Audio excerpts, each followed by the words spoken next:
Онцгой байдлын байгууллагаас сар бүр бэлтгэр гэдэг Немо подкастын энэ удаагийн дугаар онцгой байдлын байгууллагаас сар бүрийн сүүлийн 7 хоногийн пүрэв гарагийг аюулгүй байдлаар шалах өдөр болгосонтой холбогдуулан үзэгч олондоо хүргэж байна. За манай өнөөдрийн зочин онцгой байдлын ерөнхий газрын ажиллагааны удирдлагын газрын гамшигаас хамгаалах улсын хяналтын хэлтсийн дарга Хурандаа Лавсран студид хүрэлцэн ирсэн байна. Хоёулаа гамшигаас хамгаалах улсын хяналт гэж юу вэ гэдэг нэр томьёоноос яриагаа эхлэе. Галын аюулгүй байдлын тухай хууль, гамшигаас хамгаалах тухай хууль, улсын нөөцийн тухай хууль гэсэн 3 том хуулийг хэрэгжүүлж ажилдаг. За энэ гамшигаас хамгаалах улсын хяналт гэдэг маань ерөөсөө гамшигаас хамгаалах тухай хууль тогтоомжийн мөн түүнийг дагалж гарсан дүрм журам холбогдох стандарт дүрм журмыг хангуулах хэрэгжилтийг хангуулахад одоо гамшигаас хамгаалах улсын хяналт хэрэгжүүлж ажилдаг. Гамшигаас хамгаалах улсын хяналтын хууль дүрмийн дагуу ямар зарчмаар хэрэгжүүлдгийг онцгой байдлын байгууллагаас яг мөрдөж ажиллаж байгаа улсын хяналтын одоо шалгалт гэдэг юм уу тэг үзэлгүүд ер нь ямар онцлогтой байдаг вэ? За ер нь гамшигаас хамгаалах улсын хяналт маань өөрөө гамшигаас хамгаалах тухай хуулийн дээр ч гэсэн ер нь гамшигын өмнөх үед одоо урьдчилан сэргийлэх үйл ажиллагааны нэг төрөл нь гамшигаас хамгаалах улсын хяналт юм. За гамшигаас хамгаалах улсын хяналт нь болохоор ер нь одоо эрхэм хуулийн этгээдийн эрх үүрэг за мөн цаашлаад одоо нутгийн өөрөө удирдах болон нутгийн захиргааны байгууллагуудын гамшигаас хамгаалах үйл ажиллагааны төлөвлөлтийг зөв төлөвлөж гин үү? За хэрэгжилт нь бүрэн хангаж чадж гин үү гэдэг дээр нь бол гамшигаас хамгаалах улсын хяналт бол төвлөрж ажилдаг. Гамшигаас хамгаалах улсын хяналтыг одоо жилд манайх одоо байгууллагуудад ингээд хянан шалгалтууд хийдэг штэ тийм ээ. Энийг одоо ямар зарчмаар зохион байгуулж байна. За тэгээд зохион байгуулахдаа баримтлагдаг гол одоо үндсэн чиглэл юу вэ?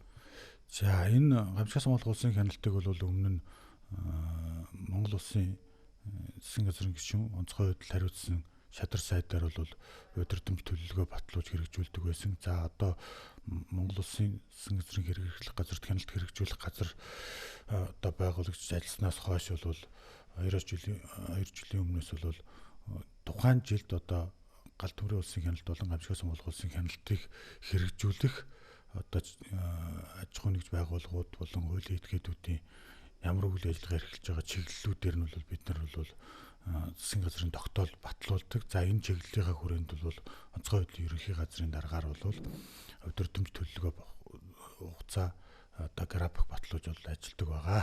Энэ жилийн үед ямар одоо хяналтуудыг зохион байгуулав? Нийтлэг илэрж байгаа зөрчил дутагдал юу байна вэ?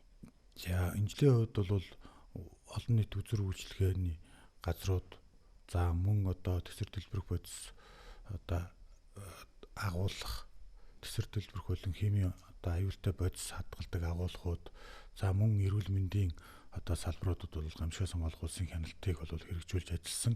За энд бол одоо нийтлэг зөрчил нь бол манайхан одоо гамшигаас хамгаалах төлөвлөгөөг бол гамшигын өмнө бол төлөвлөж хэрэгжүүлэх ёстой. За мөн энэ дээр бол эрсдэл суурилсан төлөвлөгөөг боловсруулж тэр төлөвлөгөөнийхөө хэрэгжилтийг бол хангуулж ажиллах ёстой. Эрхэм хуулийн этгээд төрийн байгууллагууд бол өөрийнхөө одоо үйл ажиллагааныхаа одоо өмчийнхөө төрлөөс үл харгалзаад бол ямар ч гамшигын үед бэлэн байдлаа хангах төлөвлөгөөг боловсруулж тухайн орон нутгийнхаа гамшигаас орон нутгийн онцгой байдлын байгууллагаар хянаж батлуулах ёстойгоо тэрийг бол жил болгон одоо тодтогч за тэрэн дээрээ бол одоо өөрчлөлтийг хийж бэлэн байдлаа хангаж ажиллаж явах ёстой.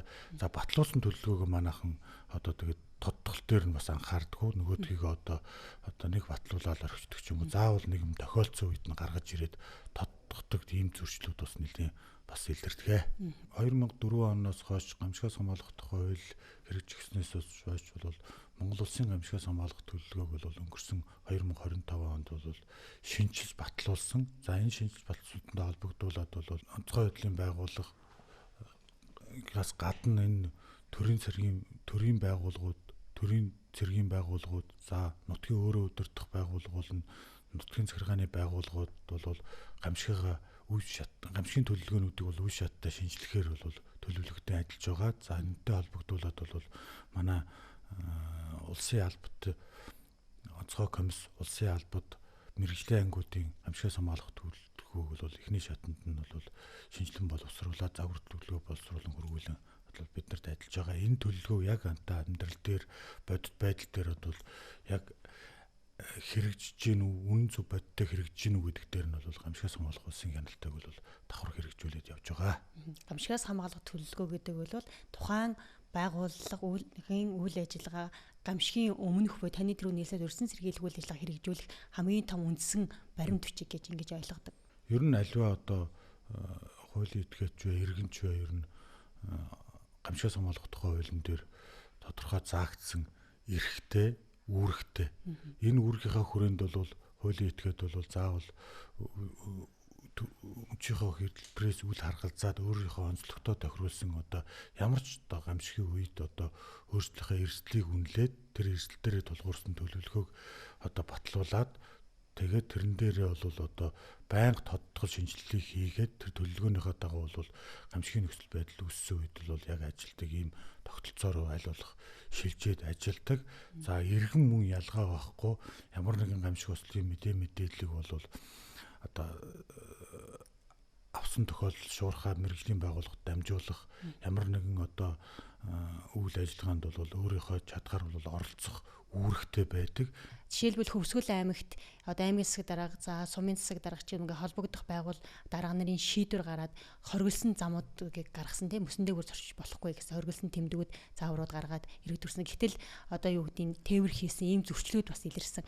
Энэ бол нэгдүгээр хийсэн. Тэгэхээр иймэрхүү одоо зөрчил таны түрүүний хэлсэн засан шуурганы үеэр одоо мэдсээрэж гарсан зөрчилж гэдэг юм. Энэ дээр ингээд ямар одоо юу гэдгийг үүрэг хүлээхийн одоо хууль зүйн талаасаа вэ? Ер нь гамшигаас хамгаалах тухай хуулийн дээр хуулийн хүрээнд заагдсан сум орон нутаг одоо аймаг нийслэлийн засаг дарга өөрийнхөө бүрийн эрхийн хэмжээнд гамшигаас хамгаалах тухай хуулийн заагдсны дагуу одоо урьдчилан сэргийлэх, сэрэмжлүүлэх, урьдчилан сэргийлэх арга хэмжээний эрх зүйн бичиг баримтыг гаргасан тохиолдолд тухайн орон нутгийн нутаг дэвсгэр дээр хоригдсон байгаа зам маршрут одоо баталгаагүй зам маршрутаар зорчих асуудал бол өөрөө яг зөрчлийн хэрэг үүсгэхэд бол өөрөө зөрчлийн хэрэг үүсгэж явж байгаатай бол адилхан baamаа.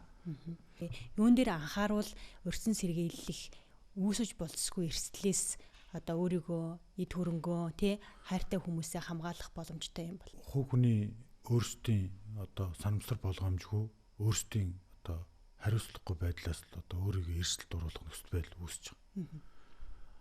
Улирлын чанартай гамшигын төрлүүд бол байгаа. Одоо дулааны улирал эхэлж байна, борооны улирал эхэлж байна.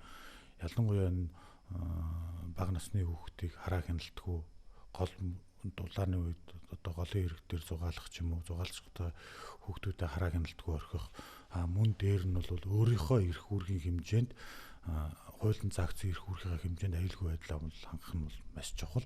Гэхдээ цаг үеэ дагсан одоо яг энэ улирлын чанартай гамшигын нөхцөл байдлын үеийн мэдрэмжийг бас сайн өөрсдөө бас нэг өөрийнхөө зүгээс тодорхойлж явахгүй бол мэргэжлийн байгууллагуудаас анхаарал сэрэмжлүүлээд гол мөрөн устай байна гэдэг ахтал тэрний хажууд одоо өөрсдийнхөө гэр бүлийн бага насны хүүхдүүдийг хараа хяналтгүй ялангуяа одоо хөгжлийн бэрхшээлтэй иргэдэг ч юм уу эсвэл сэтгцийн өөрчлөлтөө улсуудыг ч юм уу хараа хяналтанд байх ёстой улсуудыг хараа хяналтгүйгээс малдаа явуулдаг ч юм уу ийм одоо иргэдийн өөрсдийн одоо буруутай үйл ажиллагаан дээр л маш сайн анхаарах хэрэгтэй байгаа юм да.